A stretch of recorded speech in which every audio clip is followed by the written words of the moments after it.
J'aurai le plaisir d'être votre modératrice aujourd'hui. Notre programme est diffusé en direct sur Zoom et aussi sur plusieurs pages Facebook. Alors, nous sommes aussi en direct dans plusieurs pays, dans plusieurs villes francophones. Comme vous voyez, dans plusieurs pays aussi francophones. Alors, en 2023, notre thème est « Cultivons la paix au quotidien ». Et nous allons parler aujourd'hui de l'habitude, de la curiosité. Nous allons maintenant lire quelques extraits de textes sacrés sur le thème de la curiosité. Nous vous encourageons donc à écrire vos questions au fur et à mesure dans le chat, pour ceux qui sont sur Zoom, ou sur une feuille si vous êtes en présentiel. Donc, vous indiquez à quel orateur ces questions s'adressent pour qu'il ou elle puisse y répondre à la fin. Alors, notre première lecture apportera un regard chrétien. Il s'agit d'un texte tiré du 2e chapitre de l'Évangile selon Luc, versets 43 à 52, qui rapporte un épisode du début de la vie de Jésus à l'âge de 12 ans. Donc, il nous sera lu par M. Modeste Amoussou, qui est originaire du Bénin et membre d'une église évangélique.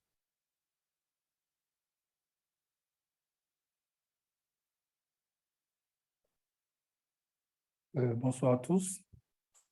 Écoutons la lecture attentivement. Comme à la fin des jours de fête, ils s'en retournèrent. Le jeune Jésus resta à Jérusalem sans que ses parents s'en aperçoivent. Pensant qu'il était avec leurs compagnons de route, il fut une journée de chemin avant de le chercher parmi les parents et connaissances. Ne l'ayant pas trouvé, il retournait à Jérusalem en le cherchant. C'est au bout de 3 jours qu'ils le retrouvèrent dans le temple, assis au milieu des maîtres, à les écouter et à les interroger. Tous ceux qui l'entendaient s'extasièrent sur l'intelligence de ses réponses. En le voyant, il fut frappé d'étonnement et sa mère lui dit : « Mon enfant, pourquoi as-tu agi de la sorte avec nous ? Vois, ton père et moi, nous te cherchons tout angoissés. » Il leur dit : « Pourquoi donc me cherchez-vous ? Ne savez-vous pas qu'il me faut être chez mon père ? » Mais eux ne comprirent pas ce qu'il leur disait. Puis il descendit avec eux pour aller à Nazareth. Il leur était soumis et sa mère retenait tous ces événements dans son cœur. Jésus progressait en sagesse et en taille et en faveur auprès de Dieu et auprès des hommes. Merci. Donc, merci beaucoup à M. Amoussou. Alors, pour commenter ce passage, nous avons invité Mme Solène Colombel, auteure. Elle a publié son premier livre en 2015 et elle poursuit depuis l'aventure de l'écriture, tant pour les adultes que pour la jeunesse, avec des essais, des poèmes, des contes, des romans, des fantaisies nouvelles. Ses études d'anglais, de théologie et de photographie, ses voyages ainsi que ses rencontres viennent enrichir son imagination et son écriture. Chargée de pastoral scolaire, elle est également enseignante, organisatrice de temps forts et en contact régulier avec des jeunes dans un établissement scolaire. Alors, la transmission de valeurs chrétiennes telles que le respect de la création, la dignité de l'être humain et la solidarité font partie de ses priorités. Donc, pour être sûr d'avoir assez de temps pour les questions-réponses, nous avons demandé aux intervenants de limiter leurs interventions à 10-12 minutes. Donc, la parole est à Madame Colombel qui nous parlera par Zoom en direct des Côtes d'Armor en Bretagne. C'est à vous, Madame Colombel. Bonsoir, merci pour votre accueil. Vous m'entendez tous bien ? Oui, bien, merci. Alors oui, c'est avec plaisir que je vais partager avec vous quelques réflexions sur ce texte, cet extrait de l'Évangile de Saint Luc. Eh bien, tout d'abord, le texte décrit une série d'émotions. La souffrance de Marie et de Joseph, qui sont affligés. L'incompréhension des paroles de Jésus. Ils ne comprirent pas. Ils étaient stupéfaits. La joie de ceux qui sont dans le temple, ravis d'entendre Jésus, ravis de voir son intelligence. Cette diversité des émotions est en soi une aventure à part entière. Cette aventure, elle est émotionnelle, je viens de le dire, elle est également spirituelle, puisque la scène se déroule dans un temple. Elle est également physique. Et c'est mon deuxième point. Il est toujours intéressant d'observer dans les évangiles les mouvements des corps. Dans le texte de Saint Luc, on entend les verbes et expressions comme chercher, ne pas trouver, marcher, pourquoi me cherchez-vous? Tous ces éléments décrivent un mouvement des corps, de l'intelligence, et en fait, il s'agit d'un rite initiatique. Et ce rite initiatique, c'est un transfert d'un enseignement, d'une pratique spécifique qui va avoir lieu et va ouvrir des chemins remplis de surprises. L'aventure de Jésus et de sa famille est une aventure de sa naissance à Bethléem jusqu'à son ascension dans le ciel. Et il suffit de lire les évangiles pour constater la multitude de rencontres, de miracles et d'enseignements divers. La surprise est également une dominante dans la vie d'Abraham. Lorsque Dieu lui dit « quitte pour toi », Dieu demande la confiance, la foi à celui ou à celle qui l'écoute. Il est important de se souvenir que c'est Dieu qui prend l'initiative dans notre vie, dans le cadre d'un projet de réconciliation entre le monde spirituel et l'humain, nous concernant et concernant également l'humanité. Dieu laisse entrevoir une promesse à Abraham, une descendance aussi nombreuse que les étoiles du ciel. Comment cette surprise de la parole de Dieu qui surgit dans la vie d'Abraham fait écho dans nos vies? Va et quitte pour toi. Qu'est-ce que je dois quitter? Dans mes habitudes, mes relations, mon histoire personnelle et familiale, mes schémas de pensée. Suis-je prêt ou prête à aller à l'encontre de la pensée ambiante afin de répondre à l'appel de Dieu, de Jésus? Dans Psaume 91, verset 14, il est écrit « Puisqu'il s'attache à moi, je l'affranchis. Je l'exalte, puisqu'il connaît mon nom. » Cette aventure, ce rite initiatique, créé à l'initiative de Dieu, je viens de le dire, implique des surprises, mais comment ces surprises vont-elles se manifester? Tout d'abord par la parole. Abraham entend Dieu. Jésus va écouter la parole des sages dans le temple. La parole de Dieu est une aventure à part entière. Pour les chrétiens, le Verbe divin s'est fait chair en Jésus-Christ. En Jean, chapitre 1, verset 14, le Verbe s'est fait chair. L'inattendu de Dieu se trouve à chaque page d'évangile, chaque jour de nos vies, de manière incarnée, avec notre corps. L'inattendu, c'est aussi notre corps qui est le temple de l'Esprit. En 1 Corinthiens 6, versets 19 à 20, « Ne savez-vous pas que votre corps est le temple du Saint-Esprit qui est en vous, que vous avez reçu de Dieu et que vous ne vous appartenez point à vous-même.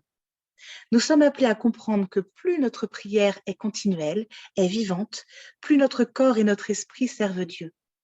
En pratiquant régulièrement la relecture, on peut peaufiner son discernement et percevoir l'action de l'esprit à travers nous, mais également à travers les autres. Les surprises de Dieu donc arrivent par la parole, mais également par les rencontres qui se déroulent en pleine conscience, c'est-à-dire dans la présence de l'esprit. Jésus à la fois nous rappelle l'importance d'être dans les choses de son Père, mais également d'être dans l'esprit. Jésus dit par exemple, mais celui qui s'attache au Seigneur est avec lui un seul esprit.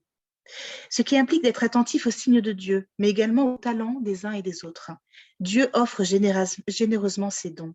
En Romains 8, verset 28, tout contribue au bien de ceux qui aiment Dieu.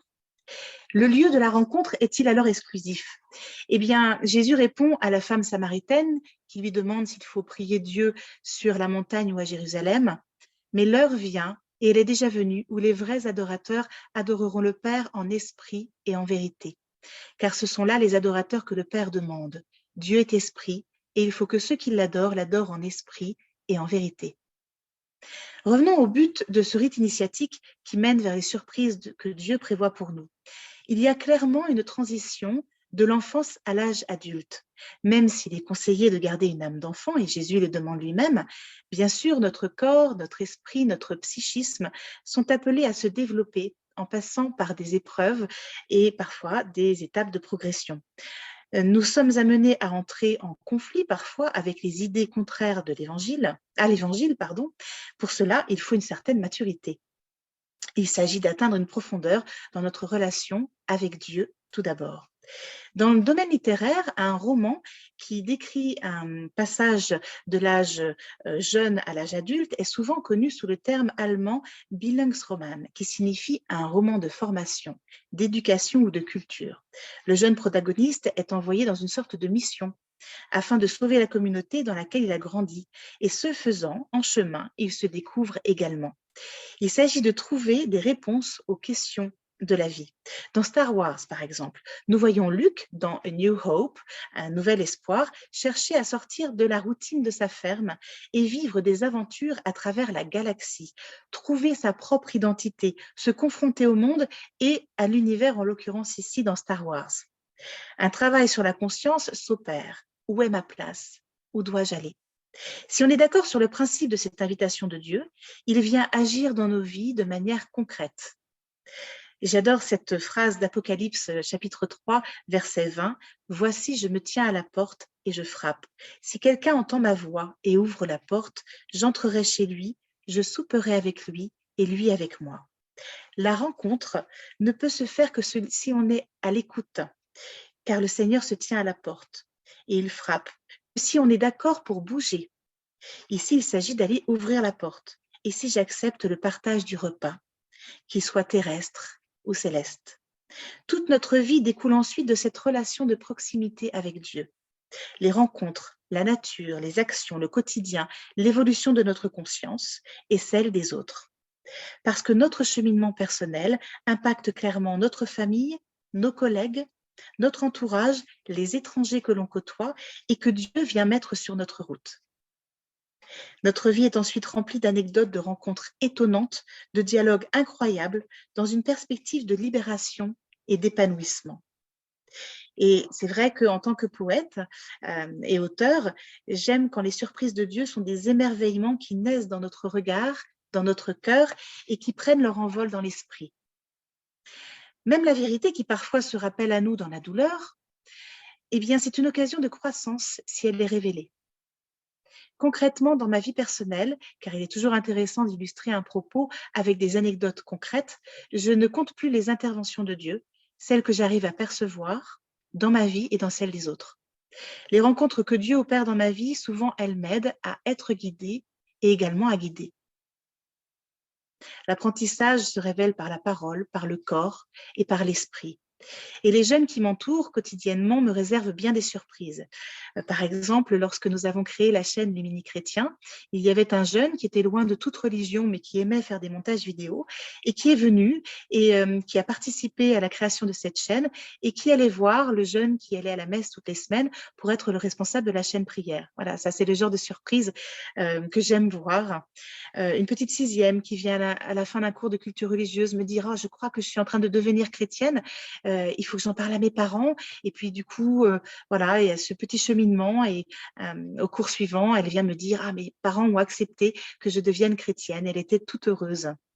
Il y a également découvrir le talent des autres.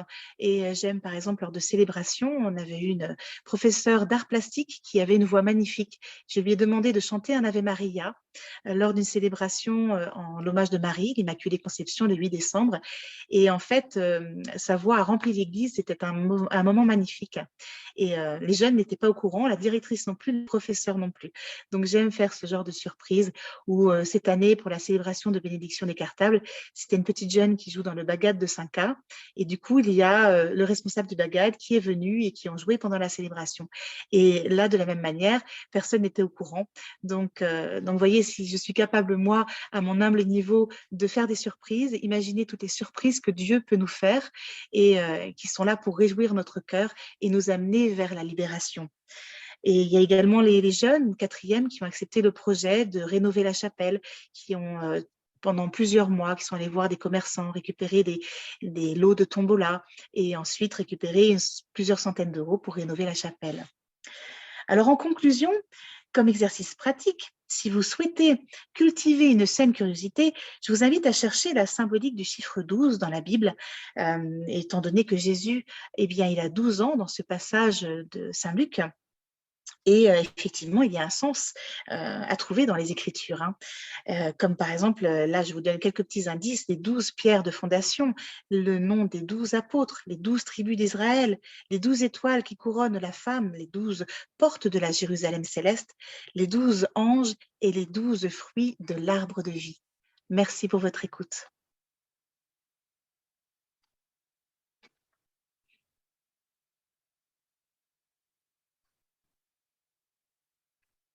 Et je pense que nous allons faire une petite recherche. Nous allons être suffisamment curieux pour regarder dans la Bible sur le chiffre 12. Et aussi, eh bien, je pense qu'aussi le côté, j'ai beaucoup apprécié ce côté surprise, la surprise que Dieu nous fait, ou à travers les rencontres, à travers... Donc, merci beaucoup. Voilà, merci beaucoup. C'était vraiment très bien. Donc, si vous voulez en savoir plus, nous vous invitons à consulter son site qui est www.scolombel.com ou à vous procurer certains de ses livres. Alors, je pense qu'on va le voir sur l'image. Voilà, notre prochaine image. Voilà. Très bien. Donc, notre deuxième lecture apportera un regard bouddhiste. Il s'agit d'un texte expliquant les 7 facteurs d'éveil selon le Mahasiddhapatthana Sutta. Pour commencer ce passage, nous avons invité Madame Nuria Rinketsu Roca. Donc, originaire d'Espagne, Madame Roca a été ordonnée nonne en 1988. Elle est enseignante au dojo Zen de Paris, qui se trouve tout près d'ici, au 175 rue de Tolbiac. Ce dojo a été créé par le maître japonais Taizen Deshimaru, qui a fondé de nombreux dojos et groupes zen en Europe. Elle pratique également zazen au temple zen de la Gendronnière à 10 km de Blois et en Espagne au temple zen Sekuji. Donc, avant le texte, elle va faire une courte introduction, puis elle lira le texte en faisant le commentaire de chaque facteur d'éveil au fur et à mesure. Donc, à la fin de notre réunion, elle répondra aux questions que vous pouvez lui poser dans le chat ou sur une feuille si vous êtes ici en présentiel. Donc, la parole est à vous, Madame Nuria Rinketsu Roca. Merci. Bonsoir. Merci beaucoup de m'avoir invité ce soir. Donc, je souhaite vous partager avec vous un texte classique du bouddhisme qui me semble avoir un lien avec la curiosité. Donc, je vais partir du préfixe kuriya, qui veut dire prendre soin, pur, veut dire aussi soigner de tout son cœur, se soucier de quelqu'un. Cela va nous amener à être curieux de notre propre esprit. Et c'est de ce thème-là dont je vais vous parler ce soir. Soigner de tout son cœur, cela, le Bouddha, surnommé les grands médecins, il savait le faire. Il a enseigné le chemin pour la libération de la souffrance et pour soigner les maladies du corps et de l'esprit. Dans le discours sur les façons de pratiquer la pleine conscience, ce sutra qu'on va lire ce soir, le Bouddha cite les 7 facteurs d'éveil. Il dit que ce sont des qualités très bénéfiques pour la réalisation spirituelle. Ces qualités sont toujours présentes en nous, sauf que l'être humain, parfois, il ne les sait pas. Avant d'aborder ces textes, juste une précision concernant la notion d'éveil, qui se dit en pali bodhi, et veut dire, une de ses significations, être conscient de soi, être conscient de ce qui se passe en soi, être conscient de ce qui se passe autour de soi. Cela fait référence à l'expérience initiale du Bouddha Shakyamuni, lorsqu'après être resté assis en méditation sous l'arbre de l'éveil, au moment de l'apparition de l'étoile du matin, il réalise l'éveil et dit « Toutes les existences s'éveillent en même temps que moi ». Voici dans le texte. Le Bouddha dit à ses disciples « De plus, un moine demeure dans la contemplation de la nature des choses, dans les choses diverses, dans les 7 facteurs d'éveil. Premier facteur d'éveil. Ici, un moine, ayant présent en lui les facteurs d'éveil, l'attention, il sait, les facteurs d'éveil, l'attention, est présent en moi.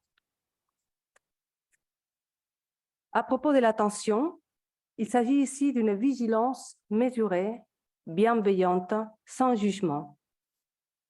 C'est être pleinement conscient de ce qu'on fait, de comment nous bougeons, de nos pensées, de nos sensations. Un moyen pour être présent lorsque nous marchons, par exemple, ou nous écrivons, ou nous parlons, c'est d'être attention à sa posture et à sa respiration, par exemple. Pause. Deuxième facteur d'éveil.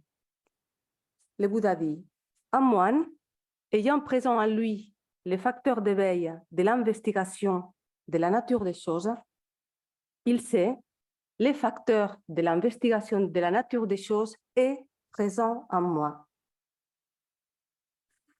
L'investigation des phénomènes veut dire étudier les objets de notre esprit, c'est-à-dire étudier ce qui se passe en nous. Par exemple, lorsque nous avons une émotion ou une sensation, il fait chaud. J'observe d'où ça vient cette sensation. Elle vient de que la fenêtre n'est pas ouverte, elle vient de mon corps. Je me pose une question, je m'observe. Attentif aux phénomènes qui surgissent en nous ou qui surgissent à l'extérieur, ceux-ci perdent de leur emprise et finissent souvent par s'effacer. Cette capacité d'observation de soi-même nous donne une curiosité et ouverture naturelle vers le monde qui nous entoure. Le troisième facteur d'éveil. Un moine, ayant présent en lui les facteurs d'éveil, l'effort ou l'énergie juste, il sait les facteurs d'éveil, l'effort juste est présent en moi. L'énergie, l'effort, la vigueur, c'est la force et la détermination que nous déployons pour suivre le chemin qui donne un sens à notre vie. Avoir la foi nous donne une grande énergie. Lorsque nous mettons en pratique un enseignement spirituel, nous avons envie de faire des efforts pour devenir meilleurs. L'effort est aussi pratiquer l'attention au moment présent, par exemple à l'école, les élèves, être présents à ce que la maîtresse dit. Et faire en sorte que notre esprit ne s'échappe pas. Il s'agit d'un effort joyeux et non d'un volontarisme. Nous faisons tous un effort naturel pour créer de bonnes conditions dans notre vie, pour choisir de bons amis, choisir de bonnes lectures, choisir une bonne nourriture. Et toutes ces habitudes nous donnent de la vigueur et de l'énergie nécessaires pour surmonter les obstacles que nous connaissons, la paresse, les doutes, tout cela. L'énergie produit la joie, qui est le quatrième facteur d'éveil. Le Bouddha dit, un moine ayant présent en lui les facteurs d'éveil, la joie, il sait, les facteurs d'éveil, la joie est présent en moi. C'est une qualité d'empathie. On ressent le bonheur lorsque les autres sont heureux. La joie naît de l'acceptation de soi-même et de l'acceptation, bien sûr, des autres. Quand la joie remplit notre être, nous sommes détendus. La joie doit être tranquille et doit être accompagnée de l'attention pour ne pas devenir agité.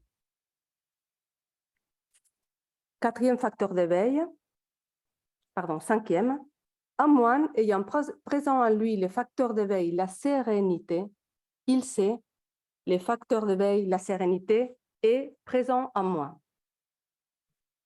Cette qualité nous invite à la détente du corps et à l'apaisement de la pensée. Tout le monde cherche la sérénité, devenir zen, calme. Dans le monde actuel, nous sommes de plus en plus sollicités par le monde extérieur, très complexe et très accéléré.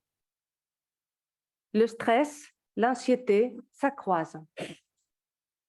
Si nous apprenons à faire descendre notre énergie de la tête à l'abdomen et nous sommes attentifs à notre inspiration, à notre expiration, nous pouvons détendre notre corps et apaiser nos pensées. Ainsi, nous pouvons observer les tensions du corps, les crispations du mental. La sérénité nous permet de lâcher prise, de ne pas nous braquer, de ne pas devenir raide. nous pouvons aussi, avec la sérénité, devenir plus disponibles aux autres, car nous ne sommes pas occupés par les bruits de notre mental. Sixième facteur d'éveil, un moine ayant présent en lui le facteur d'éveil, la concentration juste, il sait, le facteur d'éveil, la concentration juste est présent en moi. La concentration veut dire ici rassembler l'énergie de l'esprit et la fixer sur un objet. Une autre traduction dit c'est la concentration et la demeure de l'esprit véritable. Il y a deux sortes de concentration. La concentration active, lorsque nous sommes attentifs à tout ce qui se passe autour de nous, lorsque nous marchons dans la rue, par exemple, ou la concentration sur un objet, par exemple la respiration. Cette concentration s'approfondit lorsque nous sommes capables de calmer nos pensées. C'est une concentration profonde qui permet à notre esprit de s'établir dans sa vraie demeure, à l'intérieur de soi et de rayonner. L'attention et la concentration sont à la base de la méditation.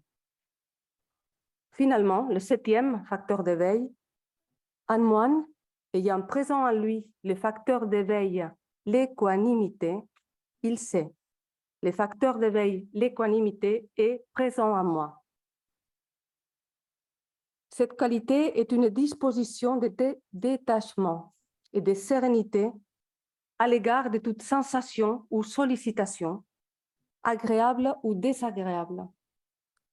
Il ne s'agit pas, attention, de l'indifférence. C'est un état de non-discrimination. L'énergie, la joie, la sérénité font que cette équanimité se développe. On ne peut pas l'improviser.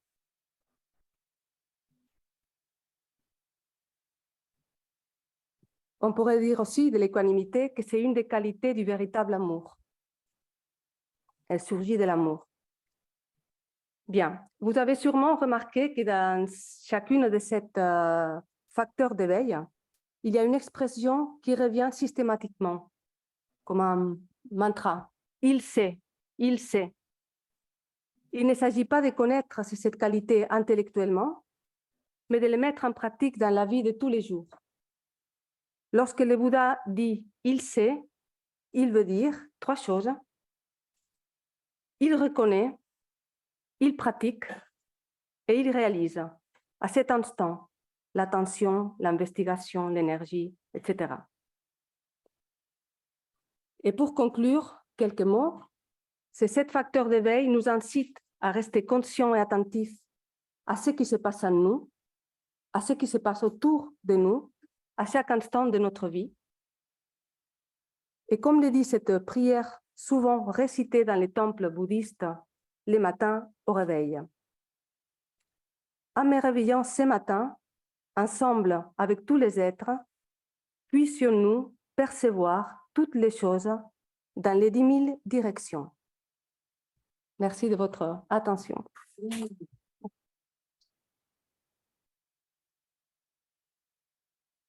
Merci beaucoup, Madame Roca.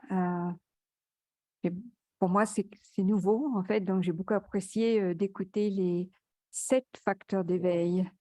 Donc, je pense que c'est bien de réfléchir de méditer sur ces 7 facteurs d'éveil. Merci. Donc, si vous voulez en savoir plus, nous vous invitons à consulter le site, voilà, www.dojozenparis.com et éventuellement à aller visiter le dojo de la rue de Tolbiac, qui n'est pas très loin d'ici d'ailleurs. Donc voilà, nous allons maintenant avoir une courte pause culturelle pour continuer à réfléchir à ce thème de la curiosité. Donc il s'agit d'un chant par les Enfantastiques. Les Enfantastiques est un projet lancé en 2004 par Monsieur No, consistant à créer des chansons avec les élèves et les enseignants de classes d'école élémentaire. Par ce chant, tout goûter, il nous rappelle que la curiosité concerne tous les domaines, notamment le domaine culinaire. Ce chant est extrait de leur 11e album et a été interprété par les élèves de la classe de CM2 de l'école élémentaire Les Raguidels de Suresnes, dans le 92. Donc voilà, je vous invite à le regarder maintenant.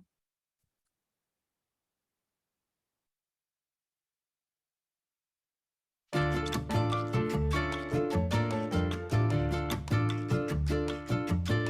a des gens qui disent que la gourmandise est un vilain défaut. Assez rabat-joie, en pleine crise de foi, on répond que c'est faux. Ces petits mangeurs, toujours plein d'aigreur, donc la peau et les os.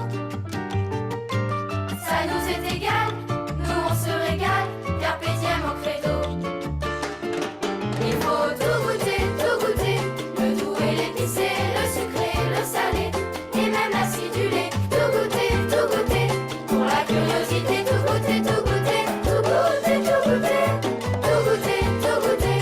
Le plaisir du palais, au dîner, au souper, au petit déjeuner. Tout goûter, les papilles éveillées, tout goûter, tout goûter, tout goûter, tout goûter. À n'en plus finir, il faut découvrir des milliers de saveurs. Autant de délices, parfums qui ravissent ceux d'ici et d'ailleurs. Mélange de plats, d'arômes plein d'éclat, de toutes les couleurs. Et du sud au nord, encore et encore, de nouvelles douceurs. Il faut tout goûter, le doux et l'épicé, le sucré, le salé, et même l'acidulé. Tout goûter, pour la curiosité, tout goûter, tout goûter, tout goûter, tout goûter, tout goûter, tout goûter. Le plaisir du palais, au dîner, au souper, au petit déjeuner. Tout goûter, les papilles éveillées, tout goûter, tout goûter, tout goûter, tout goûter.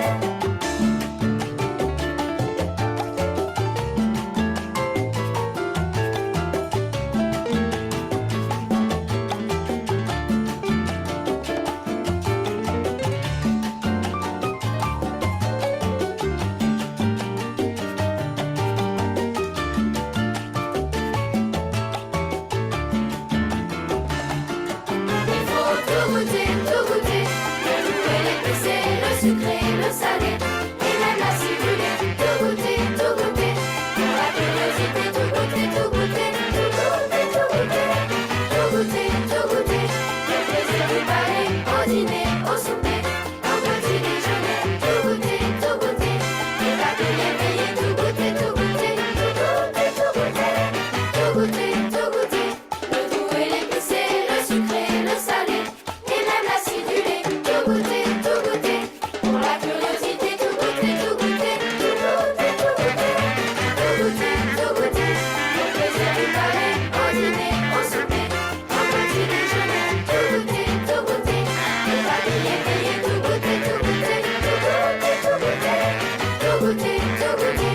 Le doux et l'épicé, le sucré, le salé, et même l'acidulé. Tout goûter, pour la curiosité, tout goûter, tout goûter, tout goûter, tout goûter, tout goûter, tout goûter.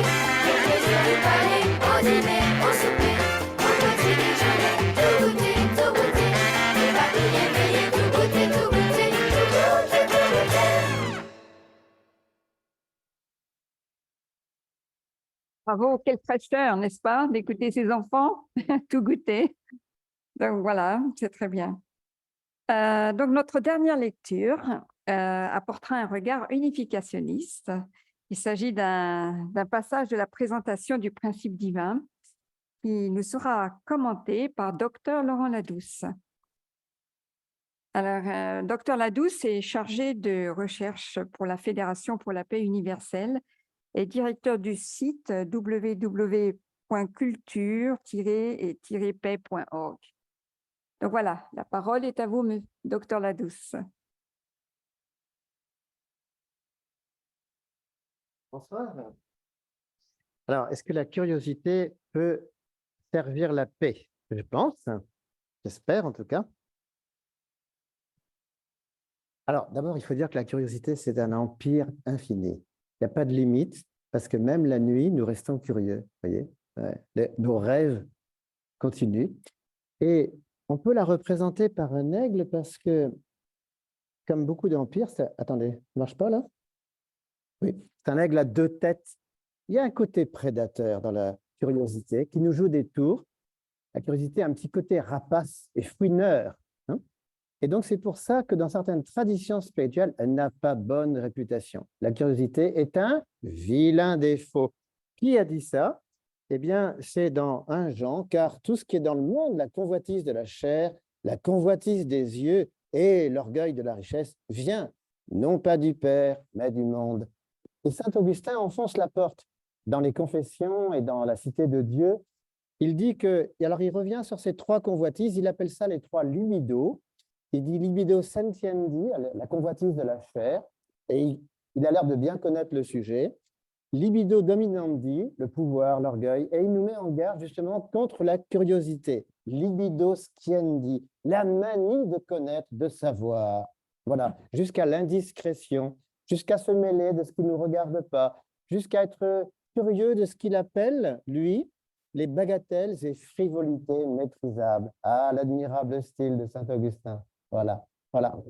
Donc, ça, c'est un point de vue un petit peu pessimiste, hein, sur la curiosité. Alors, Einstein n'était pas du tout d'accord avec ça, puisque lui, au contraire, il fait un éloge sans complexe. Je ne suis pas particulièrement intelligent ni doué, je ne suis que très, très curieux.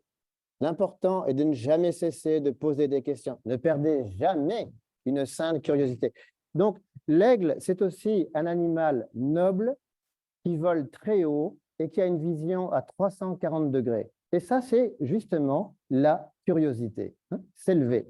Rappelons que ça vient du mot, enfin la racine, c'est cura en latin, le souci bienveillant d'autrui, hein. Donc, ce n'est pas une manie comme ça de connaître. Alors, ce n'est pas la curiosité qui est malsaine, c'est ce qui la dirige, c'est cette fameuse force de l'amour qui est si puissante en nous. Si notre amour n'est pas très développé, pas très mûr, eh bien, nous allons avoir une curiosité maladive, pathologique. Voilà, exactement. L'amour fou nous amène à des désirs excessifs et prématurés de savoir ce qui ne nous regarde pas. Ce n'est pas le problème de la curiosité, c'est le problème de l'immaturité affective. Si par contre, l'être humain a mûri en amour, eh bien, il saura être curieux à juste mesure. Il saura mettre son nez là où il faut, il sera à sa place et il découvrira les choses vraiment intéressantes. Ça va? Alors, un problème là? Oui? Alors, bon, on va parler de la saine curiosité.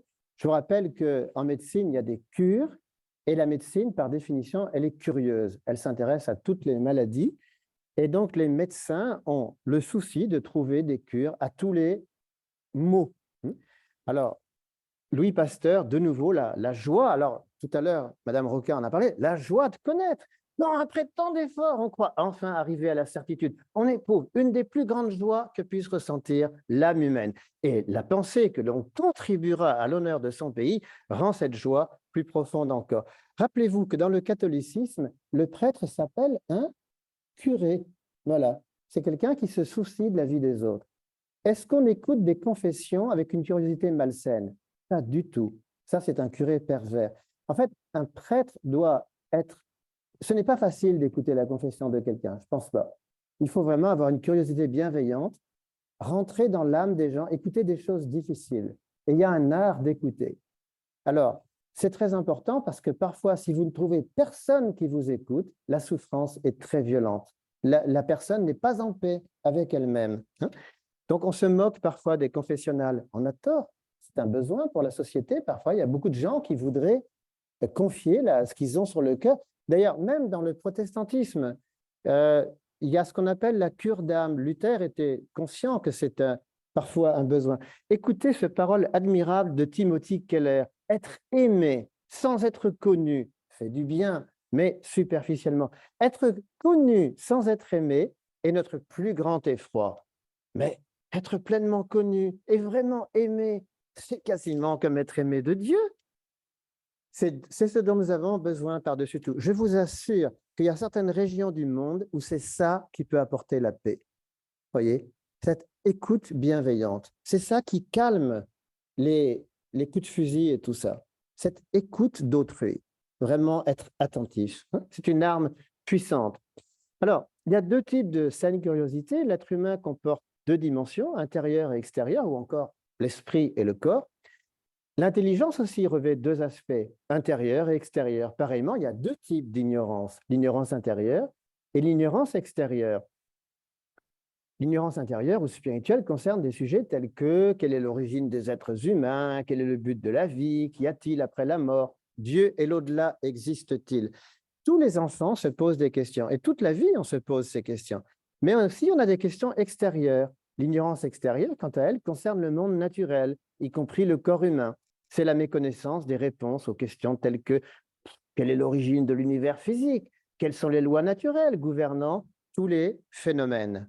Cette curiosité, elle est naturelle, elle est le propre de l'être humain. Je dirais, pour parler comme James Bond, l'univers n'est pas trop petit pour notre curiosité. Le cosmos n'est pas trop petit. Vous êtes d'accord? Voilà, un univers de 15 milliards d'années, de dimensions tellement grandes, ce n'est pas trop petit pour nous. Vous êtes d'accord? Bien. Voilà. Alors, l'humanité a pris la voie de la religion pour chercher la vérité intérieure, tout en poursuivant par la voie de la science la vérité extérieure. Donc, chacune dans son domaine ont été les méthodes pour chercher la vérité et vaincre l'ignorance afin de parvenir au savoir et au bonheur. On ne cherche pas à savoir pour chercher à savoir, c'est parce qu'on a un but, hein, qui est de rendre l'humanité plus heureuse. Parce qu'être curieux, c'est aussi une souffrance. Mais au bout, il y a la joie. Après l'effort, le réconfort. En définitive, les voies de la religion et de la science aboutiront, c'est sûr, à une démarche conjuguée pour résoudre leurs problèmes. Les deux aspects de la vérité, intérieure et extérieure, s'épanouiront en pleine communion. Nous goûterons alors au bonheur et à une paix durable, affranchis de l'ignorance et vivant dans le bien, en accord avec les désirs de notre âme originelle. Par exemple, vous vous rappelez de Schweitzer, voilà quelqu'un qui était curieux de musique, de théologie, et puis soudain il se dit, et le corps alors? Donc, il se met à faire des études de médecine. Et donc, il a fait de la théologie et de la médecine, loin de chez lui, au Gabon. Parce qu'il a estimé que si on est curieux spirituellement, ça serait bien de l'être aussi physiquement. Voilà. Il n'a pas été le seul, il y a beaucoup de gens qui ont suivi les deux voies. La religion et la science s'étant lancées dans la mission de surmonter les deux aspects de l'ignorance humaine, ont semblé prendre des positions antagonistes. Parfois, c'est vrai, il y a eu un clash. Hein? Qu'est-ce que c'est que ces éprouvettes? Ça sert à quoi tout ça? Les moines ont dit aux savants, vous faites quoi là dans vos laboratoires? Hein? Tout ça, ça va nous mener où, ces bulles? C'est un peu suspect tout ça quand même. Donc il y a toujours eu du côté religieux une certaine méfiance vis-à-vis de la science et réciproquement. Toutefois, pour que l'humanité surmonte complètement les deux aspects de l'ignorance et réalise pleinement la bonté que l'âme originale désire, une nouvelle compréhension aidera à réconcilier la religion et la science et résoudre leurs questions dans une démarche intégrée. Voilà. Alors vous allez dire, mais est-ce que c'est confirmé par l'histoire, cette histoire-là? Est-ce que vraiment il y a eu une prime à la curiosité? Est-ce que les curieux ont été récompensés? Oh que oui. Oui. Souvenez-vous qu'il y a quelques années, un certain Michael Hart s'est amusé à faire un classement des gens les plus influents de l'histoire humaine. Et ce classement a d'abord été contesté, mais il a été confirmé dans les décennies qui ont suivi, même si ce n'est pas tout à fait dans le même ordre. Voici le palmarès, le top 10 des gens les plus influents dans l'histoire. Je vous assure, c'est une bande de curieux. Regardez, Mahomet, Newton, Jésus, Bouddha, Confucius, Paul, Ceylon. Qu'est-ce qu'il a fait de Ceylon? Il a inventé le papier. Enfin, c'est ce qu'on dit. Gutenberg, il a inventé l'imprimerie. Colomb a découvert l'Amérique. Einstein. Vous avez là, dans ce palmarès, 5 leaders religieux, 5 fondateurs d'empires spirituels motivés par la curiosité intérieure et 5 inventeurs scientifiques ou découvreurs. Vous allez dire, mais alors, Jules César, il est où là-dedans? Il est loin dans le classement. Les empires extérieurs ne durent pas. Ce sont des ruines ensuite. Les gens les plus influents de l'histoire humaine sont des personnes qui ont touché au domaine de la connaissance. C'est ce que ce tableau nous dit. Alors, vous pouvez dire, je ne suis pas tout à fait d'accord avec le classement. Je n'aurais pas mis Mahomet en premier. Bon, ça, c'est un autre problème, si vous voulez. Mais globalement, tous ceux qui ont fait les mêmes recherches que Michael Hart sont arrivés à peu près au même genre de classement. Ça fait réfléchir. Je dirais qu'il y a des empires spirituels qui sont permanents. Ça, c'est une réflexion de Régis Debray récemment. Il s'est dit, mais ils sont où tous les empires de l'Antiquité, d'Alexandre, de César? Il n'y a plus rien, c'est que des ruines. Et lui, Régis Debray, qui ne croyait en rien dans sa jeunesse, il dit, c'est étonnant quand même. Ce qui reste en place, ce sont les empires spirituels. Ça, c'est quand même fort. Hein? Lui qui était un matérialiste convaincu dans sa jeunesse, ça le frappe quand même. De même, les inventions ont changé notre vie pour toujours. Je dirais que ces leaders religieux et scientifiques étaient des gens de la lumière, lumière intérieure ou lumière extérieure. Les premiers nous ont apporté l'écriture, la loi, les règles, la tradition pour notre joie au quotidien, et les autres des lois, des techniques qui améliorent aussi notre vie quotidienne. On a besoin des deux, en fait. Savez-vous que les empires extérieurs disparaissent, mais l'influence est plus forte que le pouvoir.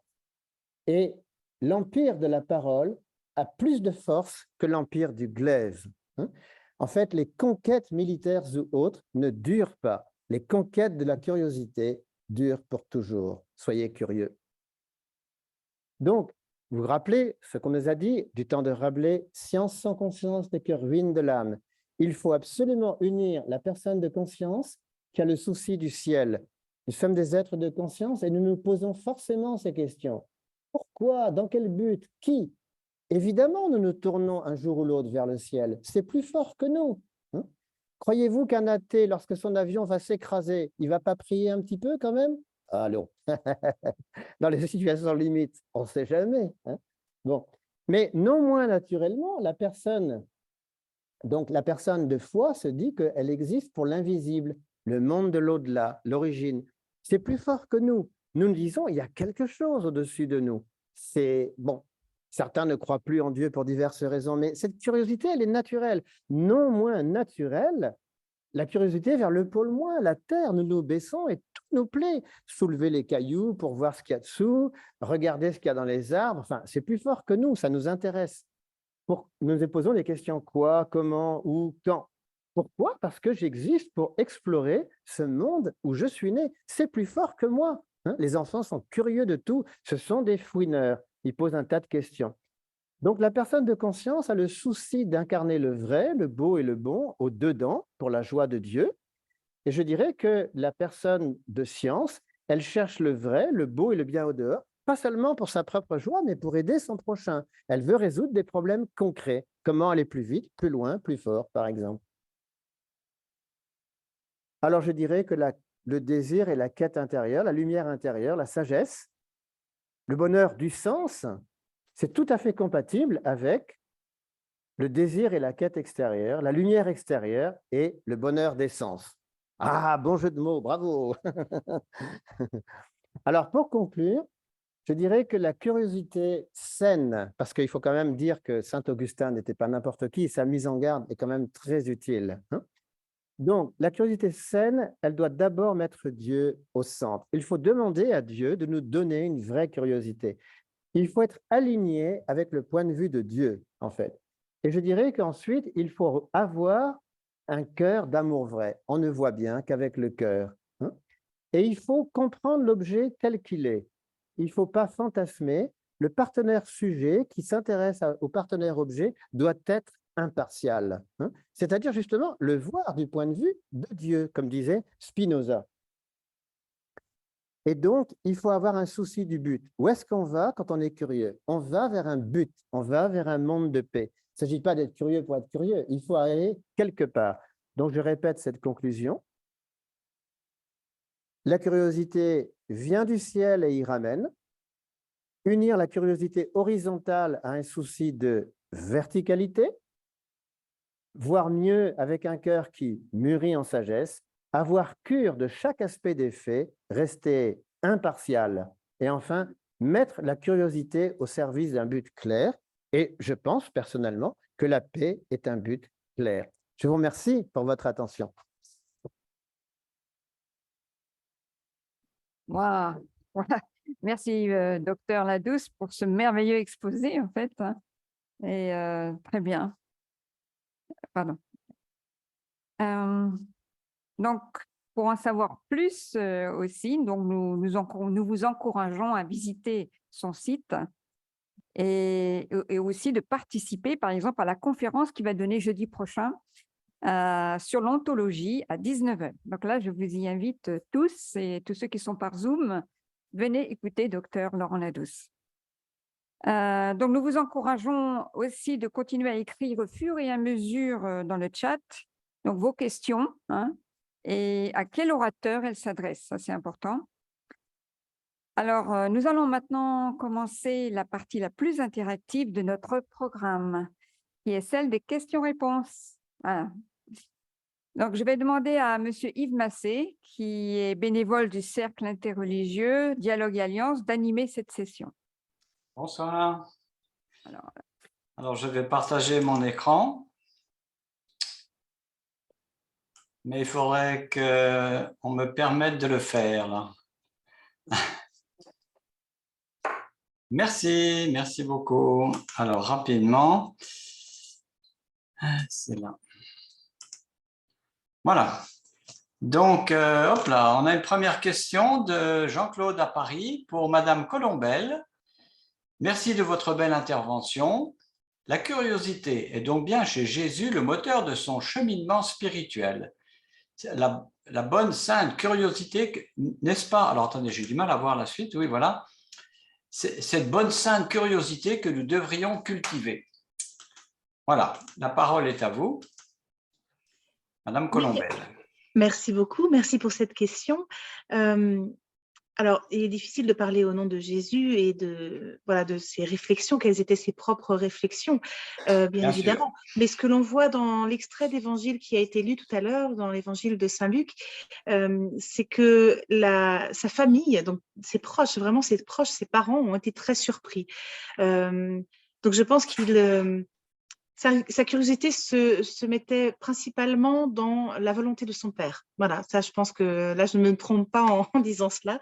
Il cherchait vraiment la volonté de son père. Et d'ailleurs, lorsqu'il voulait prier, il allait à l'écart, il allait sur la montagne et il priait son père. Et ça, effectivement, cette curiosité-là et ce souhait d'entrer en relation avec son père provoquait effectivement peut-être des tensions dans la famille, des interrogations, mais fils de Dieu, donc évidemment, il réserve bien des surprises, même à ses proches.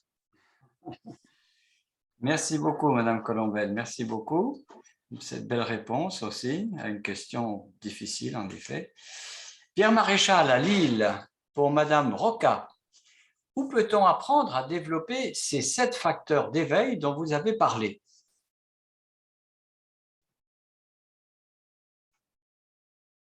Alors, pour apprendre les facteurs d'éveil, en fait, on ne peut pas l'apprendre comme si on allait à l'université, comme si on les étudiait, parce qu'il faut partir de qu'ils sont déjà présents en nous. C'est-à-dire que lorsque nous nous éveillons à une foi, à une religion, on est déjà dans le chemin de cultiver, que ces graines, des facteurs d'éveil, s'améliorent et s'accroissent en nous. Donc, effectivement, pour les bouddhistes, le cœur de la pratique, c'est la méditation. Mais si vous êtes dans une autre tradition religieuse, donc plus vous allez approfondir, plus vous allez pratiquer votre tradition, ces facteurs d'éveil vont se développer d'une façon ou d'une autre. Alors, chaque religion va avoir ses particularités, son chemin. Et dans le bouddhisme, c'est surtout un chemin intérieur qui nous fait arriver qu'à la fin, le monde extérieur n'existe pas, parce que les mondes extérieur et intérieur se rejoignent. Donc, si je suis présent avec cette attention, si j'ai la joie à moi, automatiquement, ça rayonne et le monde qui est à l'extérieur me parle. Le monde et moi, c'est la même chose. Voilà. Merci beaucoup, Madame Roca. Ne partez pas, il y a une deuxième question pour vous. Voilà, c'est Evelyne de Nancy qui vous pose la question. Quand on développe le détachement, ne risque-t-on pas de perdre la curiosité, le désir de connaître? Oui, ça c'était juste, c'est une très bonne question parce que on est dans les mots là. En fait, souvent on présente le bouddhisme comme une espèce d'être détaché des passions. Et en fait, c'est tout le contraire parce que si on apprend à observer ses pensées, on apprend aussi à observer ses sensations, ses émotions, et en les observant, on les donne de la vie. Alors, se détacher, ça veut dire ne pas se laisser emporter. C'est ça. Hein, ce n'est pas devenir un esclave de cette curiosité, comme ça a été dit avant, des phénomènes extérieurs. Donc, je me sens attirée parce que je suis vide de moi-même. Donc, j'ai besoin de montrer ma photo sur Instagram, d'être curieux, qu'est-ce que fait la voisine, des choses comme ça. Mais les détachements, c'est pas se laisser emporter par l'émotion. Mais encore une fois, il faut être conscient de ses émotions. Il ne faut pas se couper, puisqu'on est des êtres incarnés. Alors, on est des êtres de désir, on est des êtres de passion, on est des êtres d'émotion, et il faut apprendre à qu'elles vivent en nous d'une façon saine.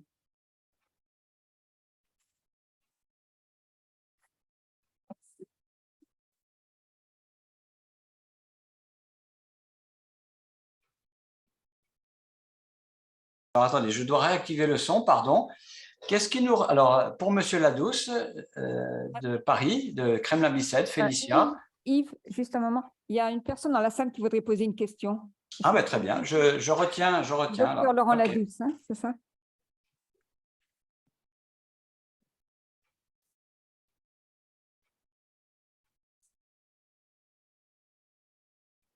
La question que je voudrais poser et que je ne comprends pas, pourquoi certaines personnes ne figurent pas dans son palmarès de ceux qui ont joué un grand rôle dans l'histoire de l'humanité. En premier, il y a évidemment Moïse, sans lequel il n'y aurait eu ni Jésus ni Mahomet. Ensuite, il y a Pythagore, dont je sais, en tant que scientifique, qu'il est à la racine de toute la science moderne et aussi de la musique moderne. Ensuite, il y a Lao Tzu, qui est quand même le fondateur du taoïsme. Et comme vous le savez, la science moderne se réfère beaucoup au taoïsme. Et puis, il y a quand même deux moines qui ont joué un rôle absolument fondamental dans la science moderne, qui sont Copernic, Nicolas Copernic, qui est le véritable fondateur de la science moderne, et plus même que Newton ou que Galilée, parce que sans Copernic, il n'y aurait eu ni Kepler, ni Newton, ni Galilée, ni Einstein. Et il y a également Gregor Mendel, qui est un moine. Alors, Nicolas Copernic était un chanoine augustinien polonais, et Gregor Mendel était un moine augustinien autrichien qui est le fondateur de la théorie génétique de l'hérédité. Et alors ensuite, il y a eu beaucoup de monde. Mais enfin, quand on parle d'ADN, aujourd'hui, on parle de beaucoup de choses. Mais sans Gregor Mendel, il n'y aurait pas eu ça. C'était deux moines. Ça veut dire que science et religion, non seulement ne sont pas incompatibles, mais peuvent même s'épauler.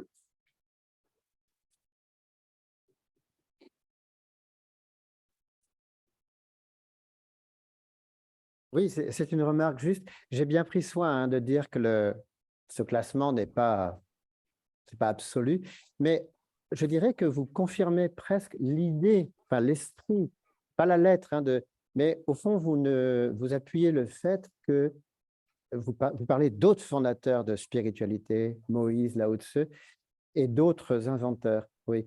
Après, c'est vrai, on peut toujours... D'ailleurs, certaines personnes ont essayé de remettre en cause ce classement. Il faut dire aussi que dans l'esprit de Michael Hart, il ne s'agit pas de gens méritants. Par exemple, quand il parle de l'influence de Mahomet, il dit que c'est une influence qui n'est pas seulement religieuse, mais à tout point de vue, en fait. Parce que son idée a été contestée par certaines personnes qui n'avaient pas compris exactement de quoi il voulait parler. Il n'a pas dit que c'est une influence qui est forcément toute bonne, ou toute, etc. Par exemple, on peut dire que la découverte de l'Amérique par Christophe Colomb, oui, a eu un impact énorme. Maintenant, c'est vrai qu'on peut s'interroger, d'ailleurs, beaucoup de gens s'interrogent sur la destinée tragique de Christophe Colomb. Le film 1492 parle de ça, justement, personnage très idéaliste, enfin, plus ou moins, quoi, et qui finalement voit des catastrophes après son exploration. Donc, l'influence ne veut pas forcément dire que tout est bon non plus, quoi. Voilà, c'est une remarque que je voulais faire. Merci. Ah oui, une autre question? Oui. Oui, Yves, oui.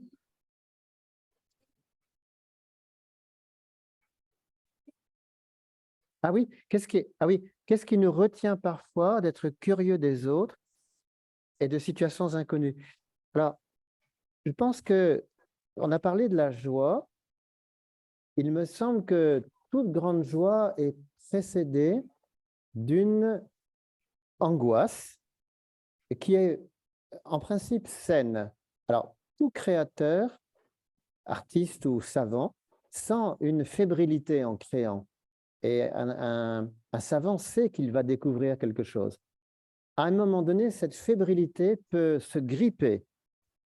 Et donc, la joie de découvrir, avec tous les risques que ça implique, finalement, la personne prend conscience des risques.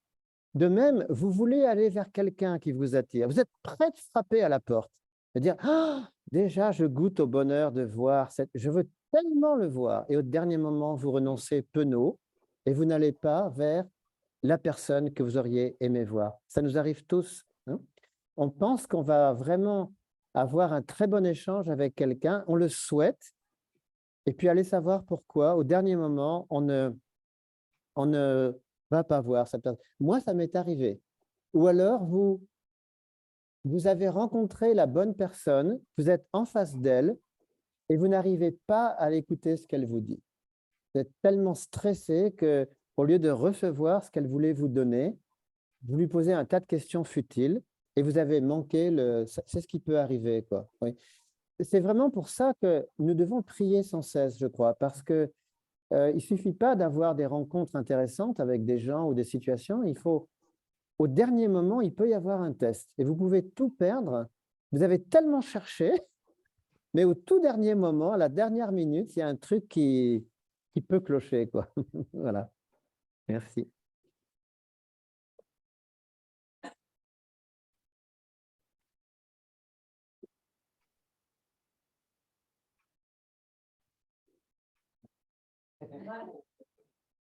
Est-ce que tu as d'autres questions, Yves?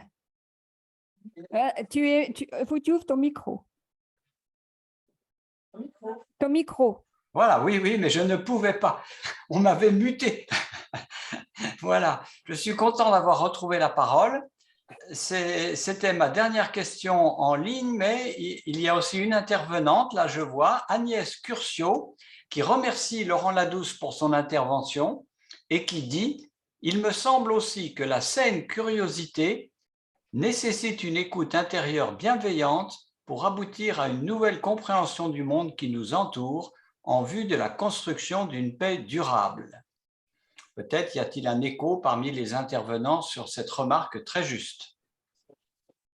La nécessité d'une écoute intérieure bienveillante. Peut-être ça peut être pour Madame Colombel. Et peut-être.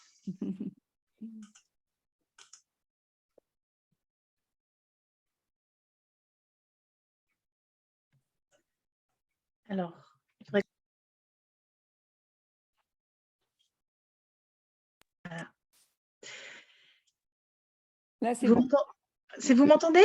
Oui, oui, oui. D'accord, très bien.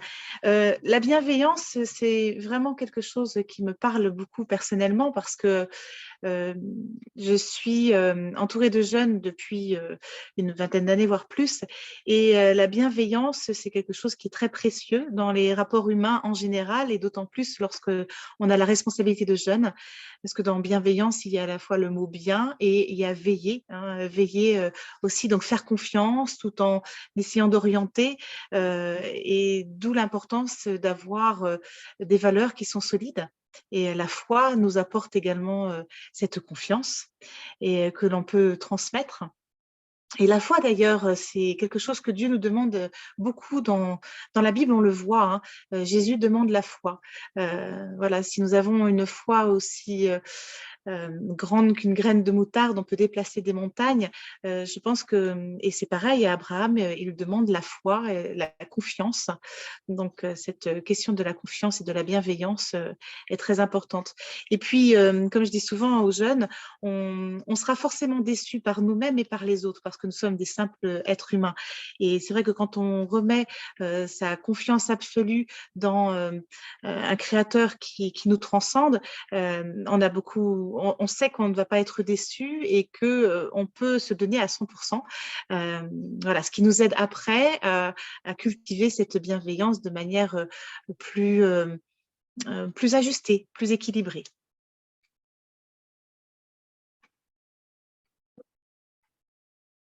Merci beaucoup. Est-ce qu'il y aurait d'autres questions? Oui, alors je vais vous donner le micro ici. En présentiel, nous avons quelques questions. Voilà.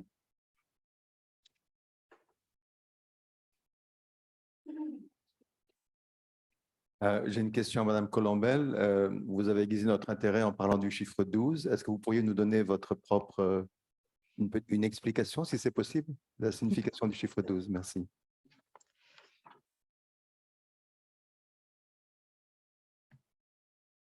Vous m'entendez? Oui? Est-ce que vous m'entendez? D'accord. Écoutez, oui, je pense que le chiffre 12, étant donné le nombre de fois qu'il apparaît, mais l'analyse des chiffres symboliques dans la Bible est toujours passionnant. Je pense qu'il y a une certaine forme de plénitude dans ce chiffre 12. Les 12 apôtres, donc ceux qui sont très proches de Jésus, le fait qu'à 12 ans, Jésus se retrouve dans un temple à écouter les sages et à cheminer, il y a une forme de cette plénitude, c'est ce cheminement où on atteint comme le sommet d'une montagne. Voilà, c'est quelque chose de beau et d'épanouissant. Et les 12 étoiles autour de la tête de Marie et la femme de l'Apocalypse. Voilà, je pense que c'est une forme de plénitude. Mais après, voilà, il faudrait travailler sur ce sujet-là, bien évidemment. Hein,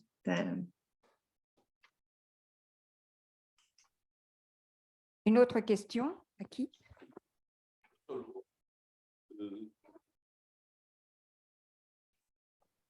Donc, si l'homme a cette nature curieuse, est-ce que Dieu lui-même a cette nature lui-même?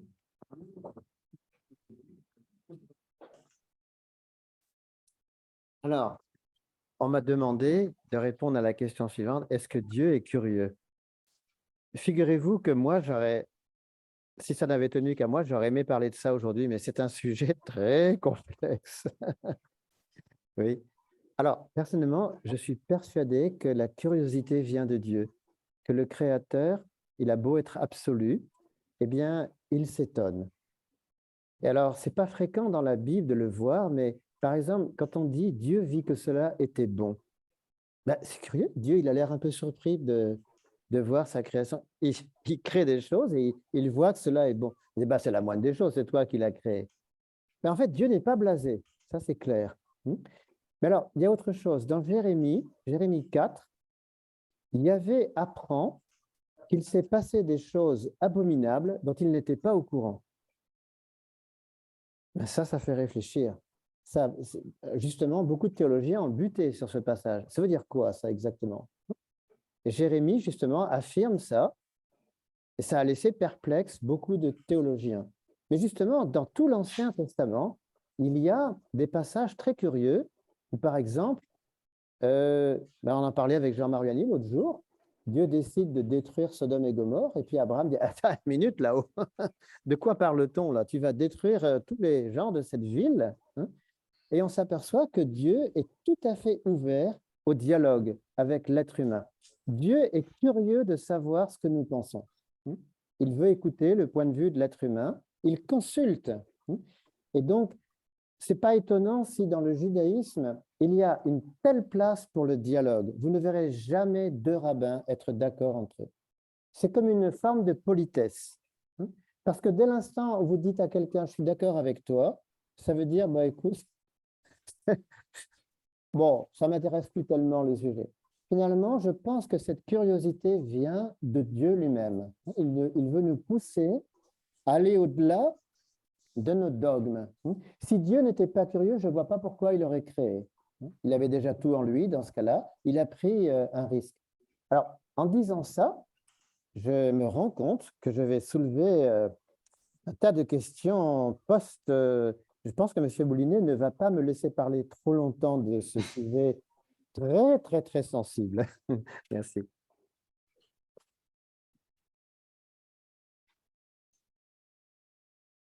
Oui, c'est une question un peu pertinente, mais tout de même, personnellement, je crois au monde spirituel et je voudrais une réponse des 3 interlocuteurs en ce qui concerne qui est le plus curieux. Est-ce que c'est le monde spirituel ou c'est le monde physique? Tu veux poser cette question? Je pense à Madame. Oui, c'est un peu difficile.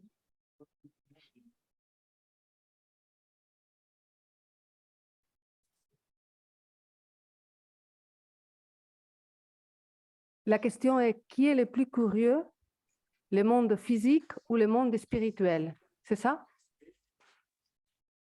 Je dirais que la curiosité vient de la vie, du fait d'être en vie, spirituelle ou physique ou spirituelle, peu importe, mais c'est la vie elle-même qui, tant qu'elle n'est pas niée, opprimée ou malade, c'est comme une graine, une plante qui va essayer de pousser.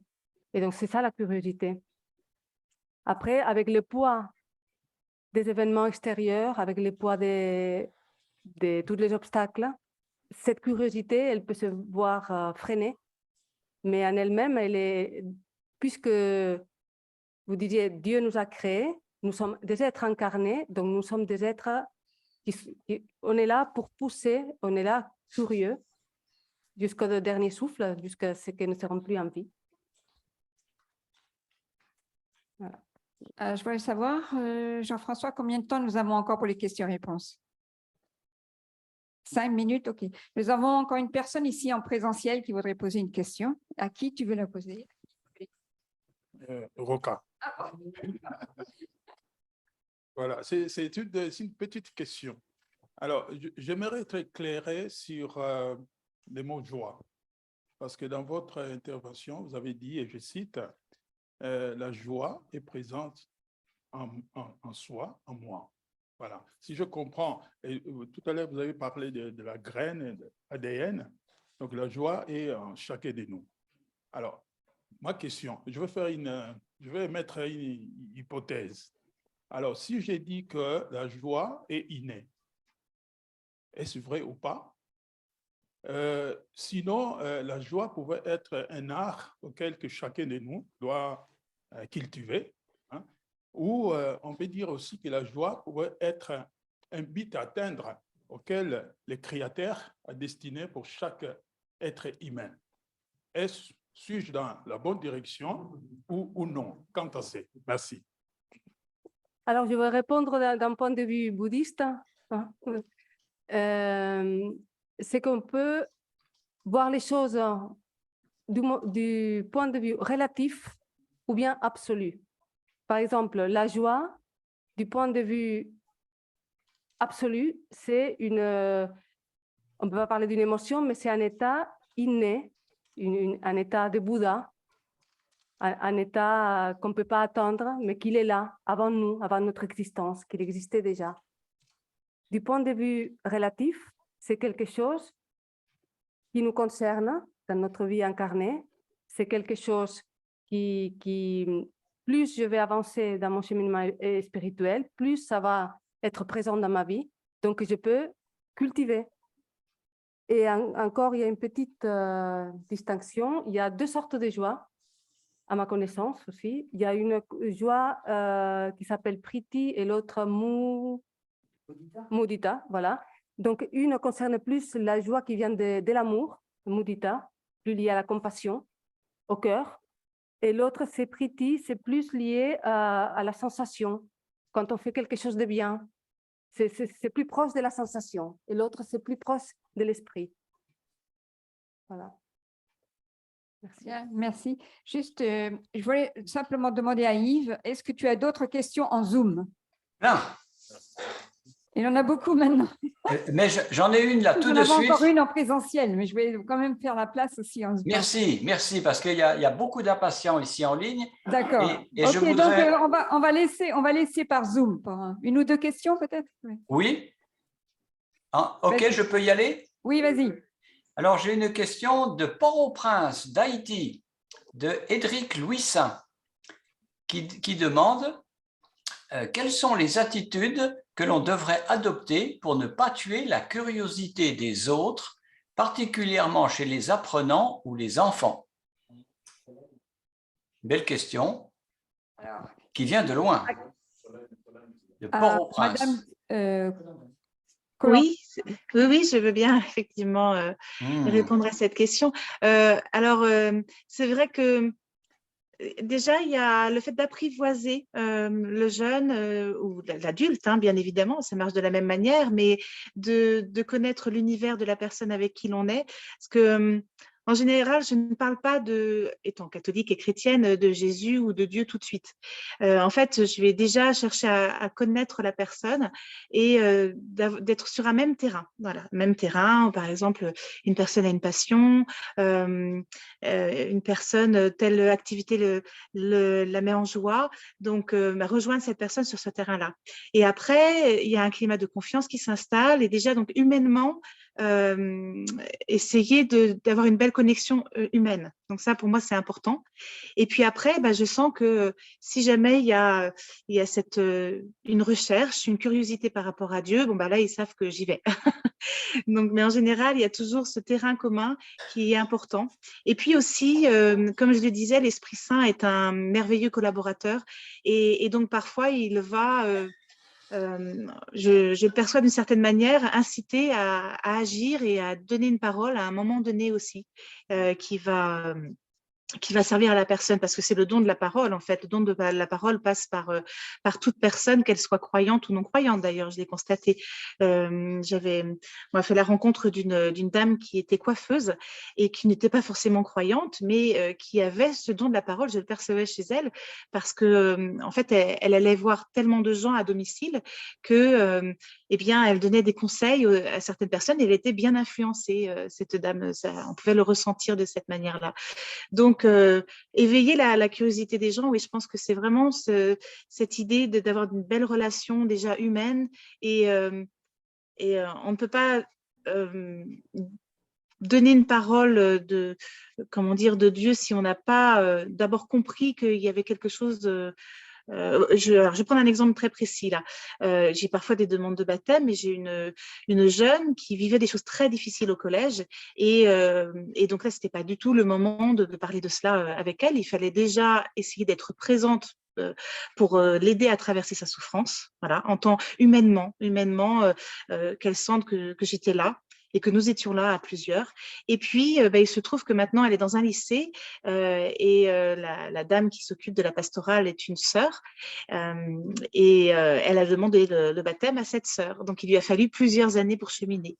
Voilà, donc je pense que il y a aussi un rythme qui est à respecter, c'est le rythme de chacun, c'est l'intériorité de chacun, et c'est le cheminement personnel. Et ça, vraiment, j'assiste beaucoup avec mes jeunes sur cette liberté intérieure. Voilà, ça c'est très précieux. Plus on est croyant d'une belle manière et plus on est libre aussi de cheminer, d'être curieux. Et voilà, il faut à tout prix ne pas étouffer cette curiosité aussi en n'étant pas humain d'une belle manière dans les relations. Merci beaucoup, Madame Colombel. Peut-être une dernière question. Une dernière question, je vais même faire un doublé puisqu'il y a des questions qui se recroisent d'ailleurs, peut-être à Madame Roca, mais on ne m'a pas donné d'intention. En tout cas, il y a Madame Komagata en Suisse et Monsieur Florian Dupuis qui posent un peu la même question. Comment raviver, nourrir la curiosité afin de la rendre vivante, en particulier pour des personnes blasées, éreintées par la vie, etc. Alors, cette question, elle est pour Madame Roca. Peut-être. Oui, ou bien Docteur Ladouce, ou bien... Qui ou se tous les sent, deux. qui se Ou tous sent les touché deux. par la question? En tout cas, elle a été posée 2 fois déjà et c'est vrai que c'est une belle interrogation. C'est souvent la curiosité est un peu enfouie, abîmée, oubliée, je ne sais pas. Bah, Qui pourrait répondre à la Suisse et à Monsieur Dupuis? oui, c'est difficile. Par exemple, ça dépend déjà de l'âge de la personne. Effectivement, si c'est un enfant ou si c'est un adolescent ou quelqu'un qu'il faut éduquer, ou si c'est une personne adulte, bah, je dirais que tout d'abord, c'est écouter la personne, écouter qu'elle me parle. Et une attitude un peu, de mon point de vue, ça serait aussi ne pas avoir intention. C'est-à-dire, parce que si j'écoute avec une intention de vouloir la guérir ou de vouloir la convaincre de quelque chose, là, il y a quelque chose déjà qu'il faut que j'observe à moi-même. Qui est-je devant? Et c'est mon point de vue. Après, il y a des choses un peu peut-être plus techniques que vous pouvez répondre, peut-être. Merci. Oui, merci beaucoup. Peut-être que le vénérable Michel Tao-Chan voudrait dire quelque chose? Ou 2 minutes, ok. Voilà. Tu peux, ici, tu peux venir ici, ou bien avec le micro. Mais c'est la deuxième conférence que je trouve un peu joyeuse, mais je ne comprends pas grand-chose. À la première conférence, je me souviens, c'est la première conférence philosophique à l'UNESCO, le 14 au 17 mars 1995, réunissant plein de scientifiques, de philosophes, etc., pour poser une seule question. Qu'est-ce que je ne sais pas? Et puis, à la fin, la conclusion, c'était donnée par Domesson. Et il a dit, ben, la réponse est, qu'est-ce que je ne sais pas de celui qui sait tout? Ça veut dire, qu'est-ce que je ne sais pas parce que, en observant à l'extérieur, est-ce que celui qui sait tout, c'est celui à l'intérieur de nous qui est connecté à Dieu? Et la réponse, là, pendant 4 jours, on a une seule réponse, c'est que Dieu existe.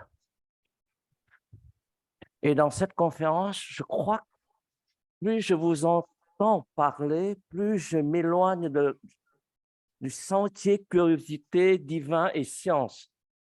Mais bon, grâce à Douce qui l'a confirmé avec rigueur et de courage de faire la distinction entre la science et un peu la religion pour essayer de comprendre ce phénomène. Merci, mais je ne comprends encore moins. Moi, j'ai une réflexion très pragmatique pour vous faire comprendre un peu moins ou comprendre un peu plus. C'est-à-dire, lorsqu'on entend quelqu'un qui parle, lorsqu'on voit quelqu'un qui parle, on est intrigué. Il y a 2 façons d'être intrigué. C'est mental. Par contre, quelque chose qui nous intrigue, qu'on a la chair de poule, qu'on a les cheveux qui se dressent, d'où ça vient? Ça, c'est ce qu'on appelle une résonance par rapport à notre intérieur qui fait que quelque chose élève en nous le beaucoup plus profond. Mental, cœur. Et lorsque Vénérable a parlé sur les 7 facteurs qui amènent l'éveil, plein de questions, comment il faut y aller, comment il faut apprendre, à quelle université, etc. Moi, je réponds de façon plus simple, peut-être moins philosophique. c'est escalade la première marche. Voilà. Et concernant l'Empire sans limite. L'Empire sans limite avec l'œil de l'aigle. Aujourd'hui, il y a tout un domaine que je pense la dame va venir parler de ça. C'est ce qu'on appelle, au lieu de troisième œil, etc., ce qu'on appelle la couronne de l'aigle, où on trouve tous les points qui permettent d'avoir une vision beaucoup plus performante, plus importante, et ça a beaucoup plus de corrélation et de résonance avec la science. Voilà. Je m'arrête là. Merci beaucoup. Bien, merci. Ah, tu as pris mon papier.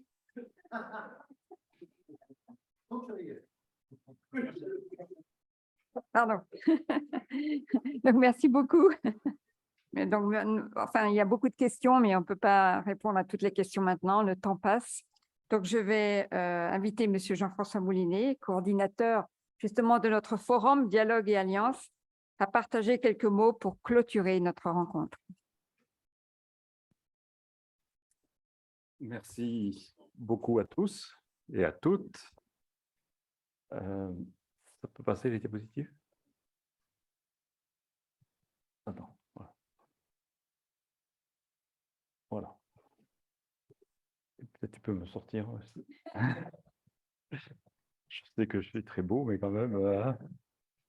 Voilà. En tout cas, je veux beaucoup vous remercier, surtout aux trois orateurs qui nous ont donné beaucoup de choses très riches, et aussi les enfants fantastiques. Quand je suis venu ici, je pensais que la curiosité était un vilain défaut, mais avec les enfants fantastiques, je sais que ni la curiosité, ni la gourmandise ne sont des vilains défauts.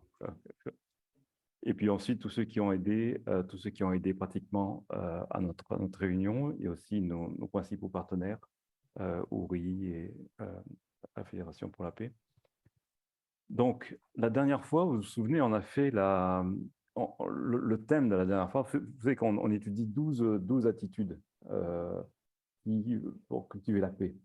Donc, la dernière fois, le thème, c'était l'hospitalité. Et à la fin, je vous avais donné un petit exercice. Je vous avais dit, est-ce qu'on ne peut pas aller visiter un lieu de culte d'une communauté qu'on ne connaît pas trop, quoi. Et je m'étais fixé d'aller visiter, pas loin de chez moi, 2 endroits bouddhistes, en fait. Et je pensais que ça aurait été facile. Et en fait, ça n'a pas été trop facile. Pour différentes raisons. La première raison, c'est la langue. Donc, je suis allé dans une pagode très près de chez Jacques Marion. Il y a un monsieur très sympathique qui m'a reçu, mais il parle très, très bien vietnamien.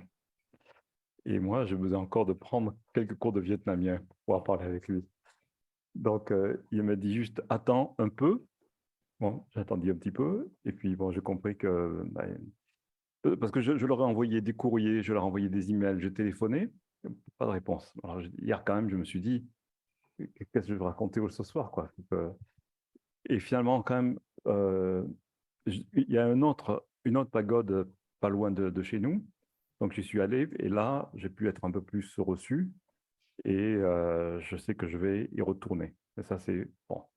Donc, j'espère que vous avez eu aussi beaucoup d'expérience avec l'hospitalité. Donc, concernant la curiosité, je vous ai mis dans le chat quelques idées aussi d'activités à faire pour développer notre curiosité. En particulier, il y en a une qui me plaît bien, c'est préparez-vous à être surpris. Et posez-vous la question le matin, qu'est-ce qui va m'interpeller le plus aujourd'hui? Qu'est-ce qui va me surprendre le plus aujourd'hui? Qui va me surprendre le plus? Et si quelqu'un vous surprend, ben vous lui dites merci, vous le remerciez. Bon, ça c'est... Donc, je vous ai mis cette feuille dans le chat et je vous l'enverrai de toute manière par email aussi.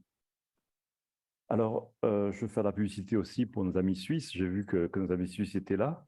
Donc, tous les lundis, sauf le lundi où on a fait notre réunion, on fait une réunion le dimanche.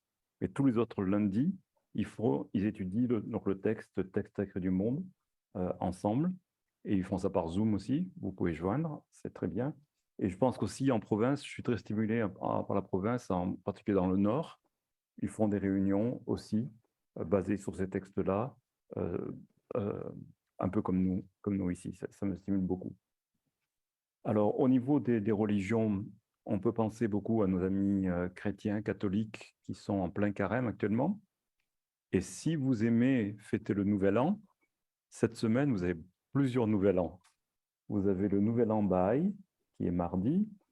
Le mercredi, c'est le Nouvel An mazdéen. Le mercredi, c'est le Nouvel An hindou. Et jeudi, en particulier, c'est le début du Ramadan. Donc, on peut penser beaucoup à nos amis musulmans et les soutenir pendant tout ce temps. Donc, comme toujours, je vous encourage à consulter notre site, Texte Sacré du Monde. Donc, vous verrez 160 thèmes qui sont avec des textes sacrés de toutes ces religions. Mais j'ai une grande nouvelle, c'est qu'on est en train de finaliser le tome numéro 2. Donc, le premier tome, il fait 940 pages. Le tome numéro 2 fait 1200 pages. Donc, on est en train de s'attaquer à ça. La différence entre le 1 et le 2, c'est que dans le deuxième tome, il y a un peu plus de citations. Par exemple, il y a des citations de philosophes comme Platon, Socrate, etc. Et il y a aussi des citations plus récentes. Par exemple, Martin Luther King, le Dalai Lama ou certains papes, etc. Donc, pensez à nous, priez pour nous pour qu'on y arrive. Voilà, qu'on finisse. Mais en tout cas, c'est un travail qu'on est en train de faire et qu'on voudrait terminer, si tout va bien, pour cette année. Voilà. Alors, la prochaine fois, théoriquement, la prochaine fois, c'est le 16 avril. Et cette fois-ci, on va parler d'une autre habitude qui est bonne à avoir, c'est la générosité. Voilà. Donc, je vous remercie beaucoup. Je remercie surtout ceux qui sont en ligne de différents pays. Je ne sais pas si la technique peut nous montrer un peu tout le monde, les petites photos avec tout le monde, et qu'on salue tout le monde et qu'on vous remercie et qu'on vous dise au mois prochain, en fait. Voilà, merci beaucoup.